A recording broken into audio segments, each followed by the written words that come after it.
Hi guys, welcome back to స్వాత్ర kitchen. ఇవాళ మన రెసిపీ గోధుమ పిండి బెల్లం ఉన్ని ఆపాన్ని ఎలా చేసుకోవాలో చూపిస్తాను. పిల్లలు స్వీట్ అడిగితే ఇలా 10 నిమిషాల్లో అయిపోయి టేస్టీ ప్లఫీ సాఫ్ట్గా ఉండి ఉన్ని ఆపాన్ని చేసి పెట్టేసేయండి. కేక్ కంటే సూపర్గా ఉంటాయి. టేస్ట్ అయితే ఇంకా అల్టిమేట్.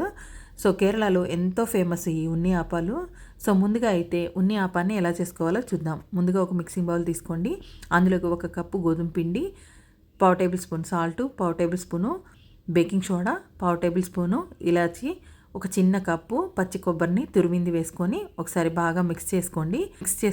మిక్స్ చేసుకున్న తర్వాత దీన్ని పక్కన పెట్టేసుకోండి. ఇప్పుడు గ్యాస్ మీద ఒక పాన్ పెట్టి అందులోకి చిన్న కప్పు వాటర్ వేసుకోండి. 1 కప్పు బెల్లాన్ని దంచింది వేసుకోండి. బెల్లము కరిగేదాకా కరిగించుకోవాలి. పాకం అనేది రాకూడదు. బెల్లం కరిగిపోయిన తర్వాత ఇది చల్లగా అయిపోయిన తర్వాత 1 కప్పులోకి వడకట్టేసుకోవాలి.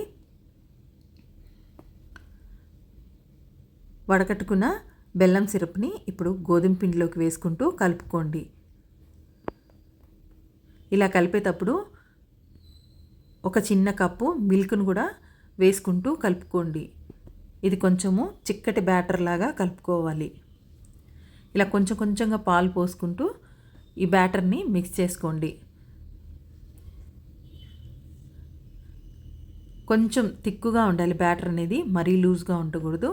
సో కొంచెం చిక్కగా ఉండేటప్పుడు ఈ బ్యాటర్ని బాగా మిక్స్ చేసి మూత పెట్టి 10 నిమిషాలు పక్కన పెట్టుకోండి. 10 నిమిషాల తర్వాత గ్యాస్ మీద మినీ ఊతప్పం ప్యాన్ పెట్టుకొని దానికి నెయ్యిని గ్రీస్ చేసి పిండిని మినీ ఊతప్పంలాగా వేసేసుకొని పైనుంచి నెయ్యిని వేసుకోవాలి. గ్యాస్ని సిమ్లో పెట్టుకొని 10 నిమిషాల పాటు వదిలేసేయండి. 10 నిమిషాల తర్వాత వీటిని తిప్పుకోవాలి. నేను కాలకముందే తిప్పేశాను. సో కొంచెం కాలిన తర్వాత తిప్పుకోండి. ఇలా చక్కగా చూడండి, విరిగిపోకుండా వస్తాయి. తిప్పుకున్న తర్వాత మళ్ళీ నెయ్యిని వేసుకోండి. సో అటు ఇటు తిప్పుకుంటూ నెయ్యిని వేసుకుంటూ గ్యాస్ని సిమ్లో పెట్టుకొని లోపల నుంచి ఉడికి ఇవి రోస్ట్గా ఫ్రై అయ్యేదాకా ఫ్రై చేసుకొని ఇప్పుడు ఒక సర్వింగ్ ప్లేట్లోకి తీసేసుకోవడమే. సో యాక్చువల్గా ఉన్ని ఆపాలని ఎక్కువ నూనెలో డీప్ ఫ్రై చేస్తారు. నేను ఆయిల్ తక్కువగా ఉండడం కోసం మినీ ఊతప్పంలో చేస్తున్నాను. సో ఇంకొక మోడల్ కూడా చూపిస్తాను. గుంత పొంగనాలు ప్యాన్ పెట్టుకొని అందులోకి నెయ్యి అయినా ఆయిల్ అయినా వేసుకోండి. ఆయిల్ హీట్ అయిన తర్వాత ఇందులోకి గుంత పొంగనాల్లాగా ఈ పిండిని వేసుకొని గ్యాస్ని సిమ్లో పెట్టుకొని 10 నిమిషాల పాటు వదిలేసేయండి. 10 నిమిషాల తర్వాత వీటిని కూడా అటు ఇటు తిప్పుకుంటూ కాల్చుకోండి. రోస్ట్గా కాలిన తర్వాత ఇప్పుడు ఒక సర్వింగ్ ప్లేట్లోకి తీసేసుకోండి. సో అంతేనండి, ఎంతో టేస్టీగా చాలా బాగుంటాయి. ఏ వయసు వాళ్ళైనా సరే తినేసేయచ్చు. చాలా టేస్టీగా చాలా బాగుంటాయి. కేరళలో ఎంతో ఫేమస్. టీ టైంకి ఈ స్నాక్ని చేసి పెడుతూ ఉంటారు.